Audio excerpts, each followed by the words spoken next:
হায়াত ও রিজিক বৃদ্ধি করার জন্য একটি মাত্র আমল যদি আপনি করতে পারেন, আল্লাহ পাক আপনার হায়াত বাড়িয়ে দিবে, রিজিকের অভাবকে আল্লাহ দূর করে দিবেন।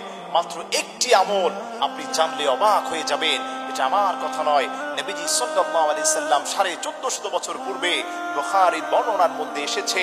হযরত আবু হুরায়রা রাদিয়াল্লাহু তাআলা আনহু থেকে হাদিসটি বর্ণিত হয়েছে। হযরত আবু হুরায়রা রাদিয়াল্লাহু তাআলা আনহু আল্লাহর হাবিব সাল্লাল্লাহু আলাইহি সাল্লামের কাছে গিয়ে বললেন, ইয়া রাসূলুল্লাহ, কিসে মানুষের হায়াত ও রিজিক বৃদ্ধি করে?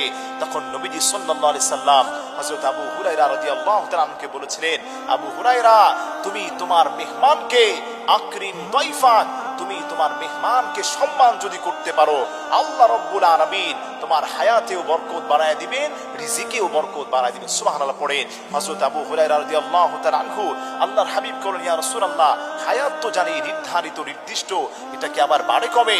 নবীজি বললেন, হ্যাঁ, ভালো ভালো কাজের মাধ্যমে মানুষের রিজিক বেড়ে যায়, হায়াত বেড়ে যায়, আল্লাহ রাব্বুল আলামিন তাদেরকে সুস্বাস্থ্য দান করেন। হযরত আবু হুরায়রা বললেন, ইয়া রাসূলুল্লাহ, আমার বাসায় তো মেহমান এসেছে, আমি তাদেরকে এখন কি করব? আল্লাহর হাবিব বলেন, তুমি তোমার মেহমানকে সম্মান করো, তোমার সাধ্য অনুযায়ী তাদেরকে সম্মান করার চেষ্টা করো, মেহমানদারি করার চেষ্টা করো। এই মেহমানকে সম্মান করার কারণে আল্লাহ রাব্বুল আলামিন তোমার হায়াতে বরকত বাড়িয়ে দিবেন, রিজিকে বরকত বাড়িয়ে দিবেন। এবার আপনি মিলিয়ে নেন, আপনার বাসায় তো মেহমান আসে, আপনার বাসায় তো গ্রাম থেকে বোনেরা আসে, মা আসে, ফুফুরা আসে, আপনার চেহারাটা কি হয়ে যায়, আপনার স্ত্রীর আচরণটা তাদের সঙ্গে কেমন হয়? মনে রাখবেন, আপনি যদি তাদের সঙ্গে খারাপ আচরণ করেন, আপনি কিন্তু প্রকৃত ঈমানদার হতে পারবেন না, আপনি বেঈমান হয়ে দুনিয়া থেকে বিদায় নেবেন। আল্লাহর হাবিব বলেন, লা ইউমিনু বিল্লাহি ওয়াল ইয়াউমিল আখির আকরিম দাইফাক, তোমাদের যারা আছো তোমরা, তারা যদি আল্লাহ এবং রাসূলকে বিশ্বাস করে, কিয়ামতের দিনকে বিশ্বাস করে, সে যেন তার মেহমানকে সম্মান করে। তাহলে আপনি চিন্তা করেন, এটা কত গুরুত্ব দেওয়া হয়েছে ইসলামের মধ্যে। মেহমান আসলে, গ্রাম থেকে ভাই এসেছে, বোন সহ্য করতে পারে না, ফুফুরা এসেছে সহ্য করতে পারে না, খবরদার এটা করবেন না।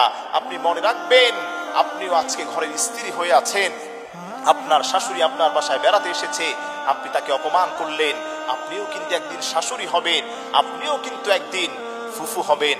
খবরদার মেহমানকে অসম্মান করবেন না।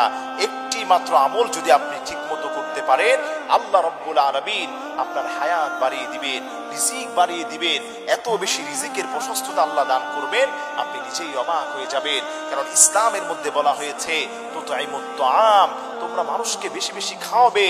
আর এই খাওয়ানোটাই হচ্ছে ইসলামের মধ্যে অন্যতম একটি আমল। এটা আল্লাহর কাছে বড্ড প্রিয়। আপনি মানুষকে যত বেশি খাওয়াবেন, তত বেশি আল্লাহ রাব্বুল আলামিন আপনার রিজিকে বরকত দান করবেন, হায়াতে বরকত দান করবেন, জীবনটাকে আল্লাহ পাক সুখময় করবেন, শান্তিময় করে দিবেন।